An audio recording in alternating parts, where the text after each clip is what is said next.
Hello and good morning. Welcome to my podcast. My name is Sandy, and today we'll be talking all things about personal development, health, and physical education.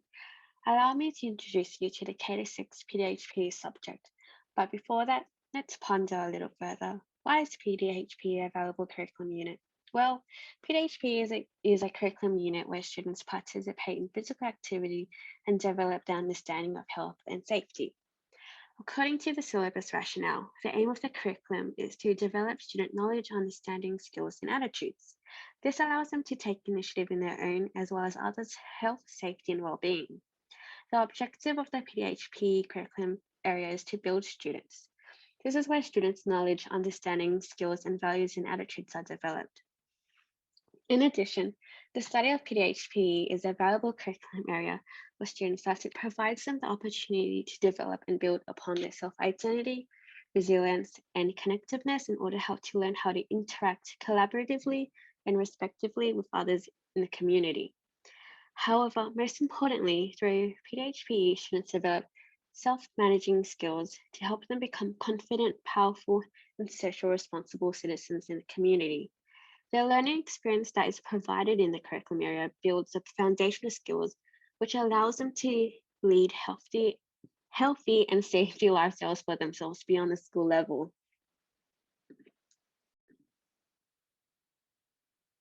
Within the PDHP curriculum, you often hear the term a game sense approach. According to game sense refers to the coaching technique which is based upon teaching and learning through a modified game design, suited to the desired learning outcomes and ability of the learner. For example, looking at the content strand of movement skills and performance of stage 2 learners, students are asked to explore, practice different techniques to propel objects towards a target. Example, running, jumping, and throwing techniques in athletic and target games.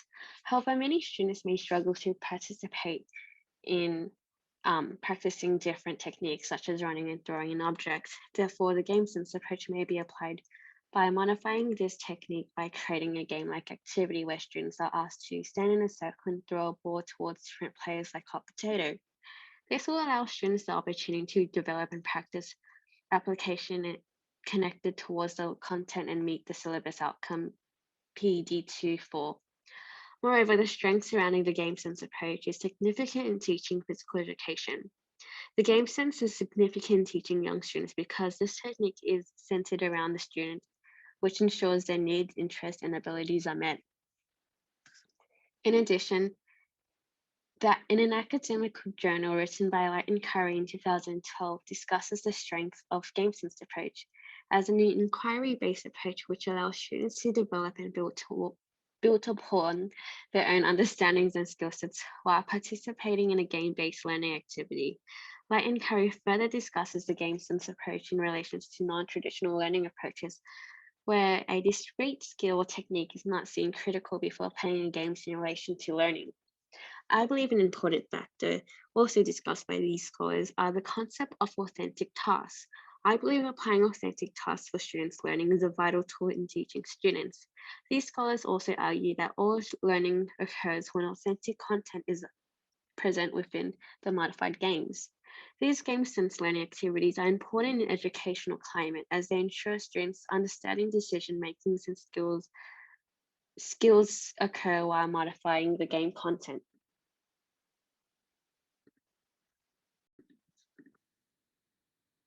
Part of being a pre-surface teacher calls for critical reflection. I believe self-reflection is a critical part of teaching and learning. During this section of the podcast, I'll be reflecting upon 4 different tutorials which has impacted my personal and professional development. Reflecting back upon the tutorials, I've been able to develop my personal and professional developments in relations to teaching and learning, physical health and education. During week's 1 tutorial, I have been able to develop my understanding of the PDHP syllabus. While navigating the PDHP syllabus, I have been able to deepen my knowledge of the 5 propositions. Learning about the 5 different propositions in the PDHP syllabus has truly changed my belief about the curriculum area. My personal idea around the curriculum was quite limited and shallow in relation to the content taught. However, tutorials 1 content has allowed myself to analyze the PDHP and their 5 propositions and how this can help influence teaching and learning. Therefore, it can be said that learning about the PDHP proposition has influenced my pedagogical approach towards teaching the syllabus. Let's look towards one of the 5 propositions. For example, the take a strength-based approach. These propositions ensure that students are encouraged to draw upon their unique and personalized strengths and capabilities, which can be developed to improve theirs and other health, safety, and well-being in the physical activity and education. This proposition also aims to build students in their strength-based approach to develop their understanding and knowledge that is required to make them feel safe and healthy, choices to improve their personal well-being. Therefore, these proposition has acted as a guideline in the delivery of the PDHP syllabus to ensure quality teaching and learning is present, which confirms my belief in which that the syllabus aims to promote a holistic approach of teaching of the curriculum for students is present. Moreover, this week tutorial has been insightful in relation to peer collaboration. During this tutorial, all students were encouraged to speak about their past experience as PDHPE, both as educators and students. My personal experience in the PDHPE curriculum is quite limiting as I have exited high school 5 years ago. However, being able to listen to other individual experience in how PDHPE was taught in their personal education experience was quite insightful. These peer collaboration activities further my understandings of the syllabus as we discussed the aims and the key learning area of the curriculum. Within the breakout room, my group was able to apply our knowledge of the syllabus to create a table of stage outcomes and the different types of content strands they reflect upon. This breakout activity has helped my professional development in understanding how to plan the PDHPE learning activities for students to meet their learning outcomes.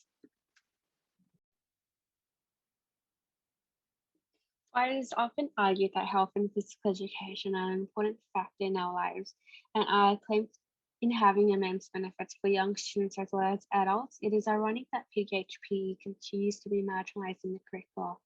Reflecting on week's 2 tutorial, students were taught about learning across the curriculum. This week contents we explore how to apply a variety of ways to incorporate the cross-curriculum priorities and how PDHPE is a multifaceted subject. This notion of delivering the curriculum was discussed during my group breakout room. We explored how we can further apply physical education in relation to other curriculum taught in the school area. As a result, in participating in week 2 tutorials, I have professionally developed my understanding of how to teach PDHPE through different curriculum subject areas such as English and mathematics, which can further enhance students' learning opportunity. In addition, as a whole tutorial class, we discussed how and what teaching the cross-curriculum priority might look like inside of a PDHE classroom. Through these ideas discussed within the tutorial, this has allowed for extended professional growth through sharing ideas on what applying cross-curriculum priority might look like. One idea shared with the tutorial that I thought was quite unique was the idea to teach students what the impact of growing vegetables and fruits in the environment, environmental factors sustaining the environment.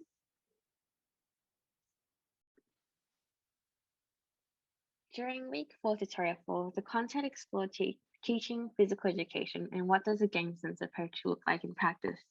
In the beginning of the lesson, we reflect on what a game sense approach is and how we would utilize the pedagogical approach in practice. The class later watched a short video on how other pre-service teacher has utilized the game sense approach in practice. This was a significant tool towards my learning as it allowed myself to actively watch a step-by-step approach in modifying a physical lesson using the game sense approach where constant student feedback was given. Personally, week 4 tutorial was an important content lesson for me as this was the place where I truly grasped the concept of modifying physical education in relations to meeting students' physical ability and needs rather than to modify an activity to become more engaging for students to participate in. Therefore, it is explicitly seen that my professional development in teaching and delivering PE was a result in participating in week's 4 tutorial. Moreover, this lesson allowed myself and many others to discuss and identify the pedagogical features of a game sense approach. Our examination of the video highlights details of a high quality teaching and learning. In addition, a reading that I have found to become really useful in my professional development is like adult reading, where the scholar discusses the three main features that cause for quality teaching in physical education, which are is fundamentally based on promoting high levels of intellectual quality, is solely based on promoting a quality learning environment, and develops what makes explicit to students significant in their work.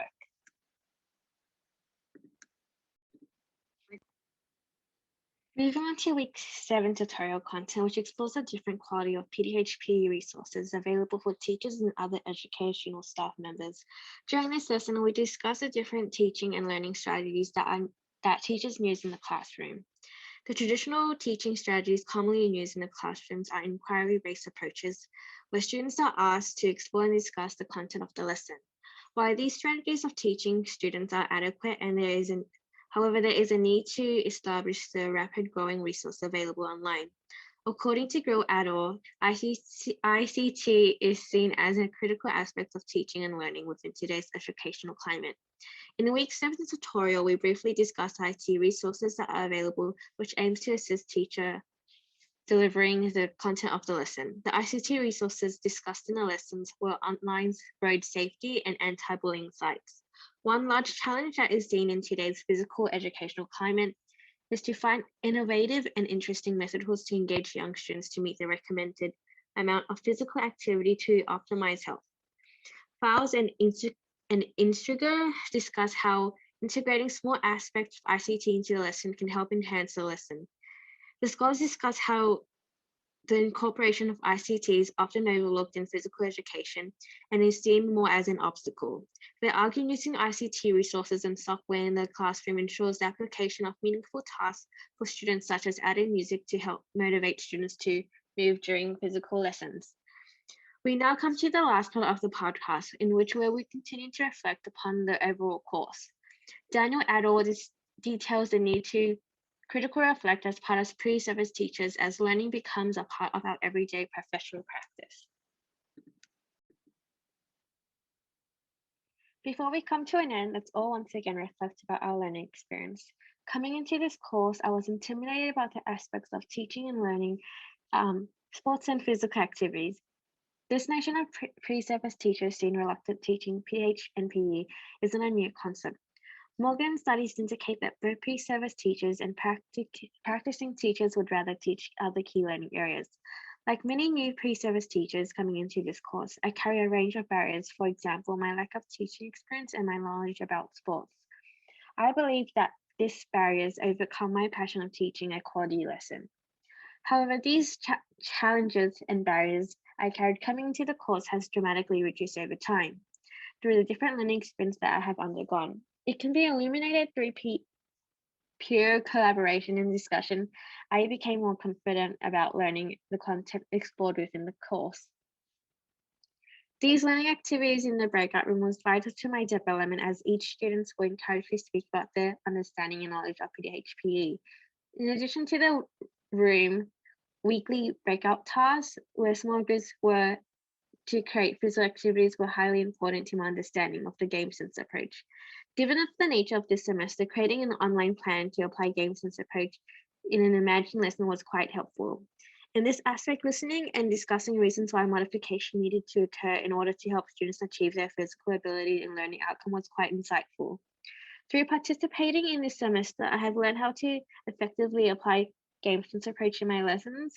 Learning this theoretical framework will transform my learning approach in teaching PDHPE as I continue to challenge myself in creating an engaging unit of work for students to participate in by understanding that lessons may need prompt modification to meet students' physical ability and prior knowledge.